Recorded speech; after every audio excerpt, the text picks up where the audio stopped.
আসসালামু আলাইকুম সবাইকে। আশা করছি ভালো আছেন সবাই। তো চলে আসলাম হৃদয় মাঝে হঠাৎ তুমি গল্পের 25 নম্বর পার্ট নিয়ে। তো বেশি কথা না বলে চলুন গল্প শুরু করা যাক। কল রিসিভ করে মাহিত। ওপাশ থেকে ভেসে আসে আলভির গলার স্বর। কিরে সম্বন্ধী, কোথায় তুই? মাহিত বলল রাস্তায়। আলভি বলল রাস্তায় কি করিস? মলের ভেতর আই। মাহিত বলল ভাইয়ার সাথে বাড়ি ফিরে যাচ্ছি আমি। তুমি মায়াকে নিয়ে খেয়ে বাকি সবকিছু কিনে তারপর আসো। আলভি বলল ড্রাইভার পাঠাতে হবে না তাহলে। মাহিত বলল ফিরবে কিভাবে? আলভি বলল যেভাবেই ফিরি সেটা তোকে ভাবতে হবে না, রাখলাম তাহলে। কল কেটে আলভি মায়ার দিকে তাকাই। মায়া বলে তিনজনেই চলে গেছে? আলভি বলল হ্যাঁ, এখন রেস্টুরেন্টে চলো, খেয়ে তারপর বাকি কেনাকাটা করা যাবে। তারপর আলভি মায়াকে নিয়ে একটা লেকের সামনে চলে আসে। গাছের ছায়া, শীতল বাতাস, নিরিবিলি জায়গা, এক কথায় অসাধারণ একটি পরিবেশ। খুব একটা মানুষজন নেই, অল্প সংখ্যক মানুষ গাছের ছায়া বসে গা শীতল করছে বা প্রিয় মানুষের কাঁধে মাথা রেখে কথা বলছে। পাশের ছোট একটা দোকান থেকে সিগারেট, লাইটার, একটা পানির বোতল আর কয়েকটা চুঙ্গাম কিনে নেয় আলভি। তারপর মায়ার হাত ধরে লেকের পাড়ে তৈরি করা কংক্রিট বেঞ্চের উপর বসে। মায়া আলভির হাতে থাকা সিগারেটের দিকে তাকিয়ে বলে সিগারেট কেন খাও? আলভি বলল অভ্যাসের জন্য খাই। মায়া বলল এই বিষাক্ত ধোঁয়া উড়িয়ে কি শান্তি পাও? আলভি বলল অভ্যাস হয়ে গেছে, চাইলে এখন খাওয়া বাদ দিতে পারি না। মায়া বলল তুমি খাবে না এইসব ছাইপাস, গন্ধে বমি আসে আমার। আলভি বলল এই ঠোঁটে রোজ নিয়ম করে চুমু খাবে, তাহলে আর সিগারেট খাবো না। মায়া বলল হাত থেকে ফেলো সিগারেট। আলভি বলল তাহলে চুমু খাও। মায়া বলল পাগল হয়েছ নাকি? আলভি বলল হয় চুমু নয়তো সিগারেট, দুটোর যে কোনো একটা লাগবে এখন। মায়া বলল সিগারেটই খাও তাহলে। আলভি বলল যাও, বিয়ের পর থেকে আর খাবো না। মায়া বলল মনে থাকে যেন। আলভি সিগারেটটা ঠোঁট দিয়ে চেপে ধরে আগুন ধরায়। মায়া নাক মুখ কুচকে অন্যদিকে তাকিয়ে থাকে। আলভি বসা থেকে উঠে একটু দূরে সরে দাঁড়ায়। মায়া বসে থেকেই আলভির দিকে তাকিয়ে থাকে। আলভি নিজেও মায়ের দিকে তাকিয়ে আছে। পরপর দুটো সিগারেট শেষ করে এগিয়ে এসে মায়ের পাশে বসে কুলি করে দুটো চুঙ্গাম মুখে নেয়, একটা ছিঁড়ে মায়ের মুখে পুরে দেয়। দুজনের মাঝখানে দূরত্ব কমায় আলভি। মায়ের শরীরের সাথে নিজের শরীর লাগিয়ে বসে ডান হাতটা পেছনে দিয়ে মায়ের মাথা নিজের বুকের বাম পাশে ঠেকায়। মায়া মুখ তুলে আলভির মুখের দিকে তাকায়। আলভি মৃদু হেসে বলে তোমার সাথে এভাবে বসতে ইচ্ছে করছে। মায়া বলল আশেপাশে মানুষ আছে তো। আলভি বলল আমি কি অন্যর বউ নিয়ে বসে আছি নাকি? আমি আমার বউ নিয়ে বসে আছি। মায়া বলল মানুষ তাকিয়ে তাকিয়ে দেখছে তো। আলভি বলল দেখুক আলভি তার মায়াপুরীকে কতটা ভালোবাসে। মায়া বলল বলি একটা বুঝে আর একটা। আলভি বলল তুমি কি বলেছো বুঝতে পেরেছি আমি। অন্যর কামাই খাই যে তাদের দেখে লজ্জা পেতে হবে? নাকি আমি এখন অশ্লীল কার্যকলাপ করছি? কিছুই করছি না, জাস্ট বউকে নিয়ে হাওয়া খাচ্ছি। মায়া কপাল ভ্রু কুঁচকে তাকিয়ে রইল। আলভি মায়ের চোখ দেখেই বুঝতে পারছে মায়া মনে মনে কি ভাবছে। আলভি বলল আমাকে বকাবকি না করে দুটো মিষ্টি কথা বলো। তোমার মুখ দিয়ে তো মিষ্টি কথা বের হতেই চায় না, সবসময় করলার মতন তেতো তেতো কথা বের করো। মায়া তেতে উঠে বলে আমি করলার মতন তেতো তেতো কথা বলি? আলভি বলল এই যে এখন বলছো, যেমন তেতো ঝাঁজ, ইস কেমন যে লাগে অন্তরের ভেতর। মায়া বলল নাটক কম করো। আলভি বলল ভুল বললে। মায়া বলল মানে? আলভি বলল বলতে হবে নাটক কম করো প্রিয়। মায়া বলল আমাকে এখানে নিয়ে আসলে কেন? আলভি বলল তোমার সাথে প্রেম করার জন্য। বাড়িতে তো 2 সেকেন্ডও কাছে পাই না, তাই এখানে নিয়ে এসেছি। মায়া বলল হেব্বি চালাক তো তুমি। আলভি বলল চালাক না হলে এই দুনিয়ায় চলা কঠিন। মায়া বলল ঘুম পাচ্ছে, বাড়ি যাব। আলভি বলল বুকটা পেতে রেখেছি কার জন্য? এখানে মাথা রেখে ঘুমিয়ে যাও। মায়া বলল সত্যি সত্যি ঘুম পেয়েছে আমার। আলভি বলল আমিও সিরিয়াসলি বলেছি। একটু চুপ থেকে বলে আমার মির্জাফর চাচা শ্বশুরটা কি করছে এখন? আমার কাছ থেকে আমার বউকে দূরে সরাতে চেয়েছিল না, আমাকে চ্যালেঞ্জ করেছিল। এখন আমি তো তার রাতের ঘুমই হারাম করে দিয়েছি, আর আমি তো আমার বউকেই নিয়ে বসে। কিন্তু? মায়া বলল কিন্তু কি? আলভি বলল কিন্তু কিছু না, আসো প্রেম করি। মায়া বলল কিভাবে? আলভি বলল আসলেই তো, মানুষ প্রেম করে কিভাবে? প্রেম করতে গেলে কি কি করতে হয় বলতে হয়। মায়া বলল আমি প্রেম করছি নাকি যে জানবো? আলভি বলল তাও ঠিক। আচ্ছা যারা প্রেম করে আমি তাদের জিজ্ঞেস করে আসি কিভাবে প্রেম করতে হয়। মায়া বলল মাথার তার ছিঁড়ে গেছে। আলভি বলল ছিঁড়েছে তো আগে, এখন জোড়া লাগানোর চেষ্টায় আছি। মায়া বলল ছাড়ো আমাকে। আলভি বলল ছাড়ার জন্য ধরেছি নাকি? মায়া বলল তো কিসের জন্য ধরেছ?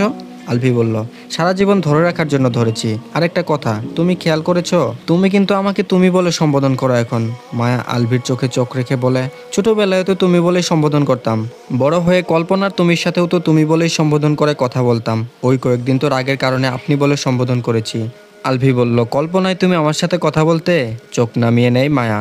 আলভির বুকের সাথে গাল ঠেকিয়ে মৃদু স্বরে বলে অসংখ্যবার, শত শত রাত জেগে, দিনের বেলায় গভীর ভাবনায় মগ্ন হয়ে, ঘুমের দেশে পাড়ি জমিয়ে। আলভি বলল তাহলে তো আমাকে কুচি কুচি করে কেটে ফেলা উচিত। মায়া বলল এত অপেক্ষার পর পেয়েছি তোমাকে, কুচি কুচি করে যদি কেটেই ফেলি তাহলে আবার পাবো কোথায়? আমার অপেক্ষা যে অনন্ত হয়ে যাবে তখন।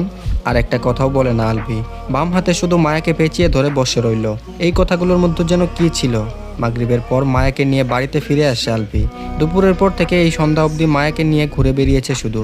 কসমেটিক্স কেনার কথা থাকলেও কেনেনি, আগামীকাল নয়তো আগামী পরশু যাবে আবার। দুজনকে খালি হাতে ফিরতে দেখে মাহিদ বলে, কসমেটিক্স কোথায়? আলভি বলল, কসমেটিক্স আগামীকাল কিনবো। মাহিদ বলল, তাহলে সারাদিন কোথায় ছিলে দুজন? আলভি বলল, গায়ে হাওয়া লাগিয়ে ঘুরে বেরিয়েছি। মায়া সিঁড়ির দিকে পা বাড়ায়। আলতাফ মাহমুদ সোফার দিকে এগিয়ে আসছেন নিজের রুম থেকে। আলভি ওনাকে দেখে বলে, আব্বু। কথা শেষ করার আগে আলভিকে থামিয়ে দেন আলতাফ মাহমুদ। অবাক হওয়ার ভান ধরে বলেন, এই কে আপনি? আমাকে আব্বু ডাকছেন কেন? পাগল হয়েছেন নাকি? এই বাড়িতে কিভাবে প্রবেশ করলেন? বাড়ি কোথায় আপনার? যান, নিজের বাড়িতে যান। সোফায় বসে থাকা সকলে অবাক হয়ে দুই বাপ ছেলের দিকে তাকাতাকি করছে। মায়াও দাঁড়িয়ে গেছে। আলভি স্বাভাবিকভাবেই বলে, সরি চাচা শ্বশুর মশাই, আপনাকে দেখতে হুবহু আমার মির্জাফর বাপের মতোই, তাই ভুল করে আব্বু ডেকে ফেলেছি। আমার মির্জাফর বাপের সাথে যদি আপনার দেখা হয় তাহলে তাকে বলবেন আমার সাথে তার কথা আছে অনেক। এখন আসছি, বাই। বলেই শীষ বাজাতে বাজাতে নিজের রুমের দিকে এগিয়ে যায়। আলতাফ মাহমুদ হা করে তাকিয়ে আছেন সিঁড়ির দিকে। বাকি সবাই হতভম্ব হয়ে তাকিয়ে আছে আলভির যাওয়ার পথে। কেউ বুঝতে পারছে না দুই বাপ বেটা এমন অদ্ভুতভাবে অদ্ভুত কথা বলল কেন। ঐশী রহমান অন্যদিকে মুখ ঘুরিয়ে হাসছেন। যেমন বাপ তেমন ছেলে হয়েছে না এবার? বাপকে চাচা শ্বশুর বানিয়ে দিয়েছে। আলতাফ মাহমুদের মুখ দেখে ফিক করে হেসে ওঠেন ঐশী রহমান। কোনোভাবেই আর হাসি চেপে রাখতে পারছেন না আলতাফ মাহমুদের রিয়াকশন দেখে। সবাই ঐশী রহমানের দিকে তাকায়। ঐশী রহমান সোফা ছেড়ে উঠে দ্রুত কিচেনে চলে আসেন। হাসি কন্ট্রোল করতে না পেরে হা হা করে হেসে ওঠেন। বাড়ির সবাই হা করে তাকিয়ে রইল কিচেনের দিকে। আলভিদের বাড়িতে কাঁচা ফুল আর বাহারি রঙের লাইট দিয়ে সাজানো হয়েছে। বাড়িতে গনগনে পরিবেশ, মানুষের হইচই। বিয়ে উপলক্ষে অনেক আত্মীয় স্বজন চলে এসেছে গতকাল সকালেই। বাকিরা আগামীকাল সকালে আসবে। আগামীকাল শুক্রবার আলভি আর মায়ার বিয়ে। মাঝখানে এই কয়েকদিন আলভিকে নিজের ধারে কাছেও ঘেঁষতে দেয়নি মায়া। আলভি মায়াকে কাছ থেকে দেখলেও ছুতে পারেনি আর। বেচারার আফসোসের শেষ নেই। মেহেন্দি আর হলুদের অনুষ্ঠান আলভি করতে দেবে না। আলভির কথা, এগুলোতে কেন অনুষ্ঠান করতে হবে? এগুলো করার কোনো নিয়ম আছে নাকি? শুধু মায়াকে মেহেদি দিলেই হবে, আলভি নিজে মেহেদি দেবে না। আর হলুদের অনুষ্ঠান তো একেবারেই করতে দেবে না, সাফ সাফ জানিয়ে দিয়েছে। ওর জেদের সাথে কেউ পারছে না গত দুদিন ধরে। এখন বেলা 11টা বাজে। মায়াকে মেহেদি দিয়ে দেওয়ার জন্য পার্লার থেকে দুজন মেয়ে এসেছে। মায়াকে মায়ের রুম থেকে বের হতেই দিচ্ছে না আলভি। বাড়িতে অনেক ছেলে পেলে এসেছে, তাদের সামনে আসতে দেবে না কিছুতেই। মায়ের মামাতো বোন জিজ্ঞেস করেছিল কেন নিচে যাবে না। তখন সকলের সামনে আলভি বলেছিল নিচে গেলে বোরকা হিজাব পরে তারপর যাবে, নয়তো যাবে না। পরবর্তীতে আর কেউ টু শব্দ অব্দি করেনি। মেয়ে দুজনকে মায়ের রুমে নিয়ে আসে আলভি আর মাহিদ। রুমে মায়ের কাজিন বোনরা ভিড় জমিয়ে রেখেছে। মাহিদ ভিড় কমিয়ে দেয়। মেয়ে দুজন আলভি আর মায়াকে মেহেদি ডিজাইন দেখিয়ে বলে, কোন ডিজাইনটা দেবে চুজ করুন আপনারা। মায়া আলভির মুখের দিকে তাকায়। মায়ের চোখ দিয়ে বুঝায় আলভিকে চুজ করার জন্য। আলভি হাত আর পায়ের জন্য ডিজাইন সিলেক্ট করে দেয়। একজন মেয়ে মায়ের দিকে তাকিয়ে বলে, ম্যাম আপনি হাত পা ধুয়ে ফ্রেশ হয়ে এসে বসুন একেবারে। মায়া ফ্রেশ হওয়ার জন্য ওয়াশরুমে প্রবেশ করে। মাহিরের ডাক শুনে রুম থেকে বেরিয়ে যায় মাহির। আলভি আগের মতোই দাঁড়িয়ে আছে। মায়া ওয়াশরুম থেকে বেরিয়ে আসে, হাত পা মুছে বেডে উঠে বসে।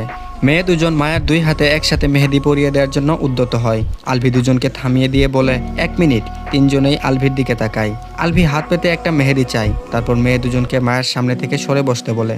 মেয়ে দুজন সরে যেতেই আলভি মায়ের সামনে বসে। মেহেদিটা মায়ের হাতে দিয়ে নিজের ডান হাতটা মায়ের সামনে বালিশের উপর রাখে।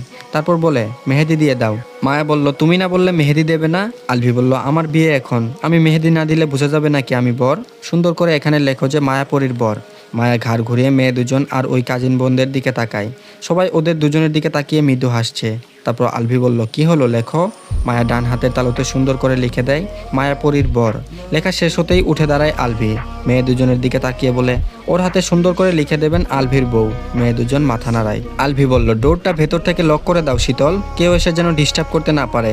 আলভি রুম থেকে বেরিয়ে যায়। মায়ের মামাতো বোন শীতল ডোর লক করে দেয় ভেতর থেকে। বিয়েতে লিরাবাদে আলভির নানা বাড়ির সবাই এসেছে আজ ভোরে। আলভির নানি শামসুন নাহার বেগম এবার একদম চুপ হয়ে আছেন। ভুলেও আলভির সামনে বা মায়ের সামনে যাচ্ছেন না। আলভি নিচে নেমে আসতেই আলভির মায়ের সব কাজিন বোনরা আলভিকে ঘেরাও করে ধরে। সকলের একটাই দাবি, হলুদের অনুষ্ঠান করতে দিতে হবে। ছোটদের সাথে বেশ কয়েকজন বড়রাও যুক্ত হয়েছে এই দাবিতে।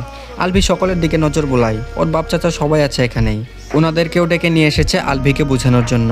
আলভি স্বাভাবিক স্বরে বলে, হলুদের অনুষ্ঠান করতেই হবে এমন কোনো নিয়ম নীতি আছে নাকি? তাহলে এই অনুষ্ঠান নিয়ে তো দাবি কেন সকলের?